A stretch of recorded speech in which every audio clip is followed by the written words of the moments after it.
আগে উলু জাতি পরে পাঠিয়ে সব বলে আমাদের উপর আক্রমণ হেরেছিল, তাদেরকে আমি হুঁশিয়ারি দিতে চাই, এই মঞ্চ থেকে হুঁশিয়ারি দিতে চাই।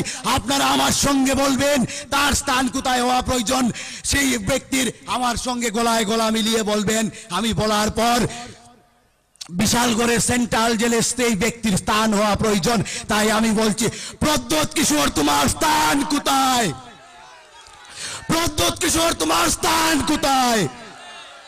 প্রদ্যোৎ কিশোর তোমার প্রত্যেকটি জাতি, প্রত্যেকটি উপজাতি, প্রত্যেকটি মানুষের মধ্যে ভ্রাতৃত্ববোধ জেগে উঠুক। আমরা কখনো কোনো সাম্প্রদায়িক শক্তিকে বাড়তে দেব না, সে যেই হোক না কেন। তাই আমি বন্ধুগণ বলতে চাই, যারা সাম্প্রদায়িক শক্তিকে উস্কানি দিচ্ছে আমরা তাদের উনি জানেন না ত্রিপুরার ভূমিপত্র কারা। আমরা পর 5টা প্রেস কনফারেন্সের মাধ্যম দিয়ে প্রমাণ করে দিয়েছি ত্রিপুরাতে ভূমিপত্র বাঙালিরা, তোমরা নয়। প্রয়োজনে আমি বলেছি, তোমাদের যদি কারোর ক্ষমতা থাকে, আমাদের রাষ্ট্রীয় সাক্ষরতা সমাজের তথ্য ডকুমেন্টস কোন রকম যদি ভুল থাকে, আমি চ্যালেঞ্জ করলাম, তোমরা চ্যালেঞ্জের মোকাবেলা নাও।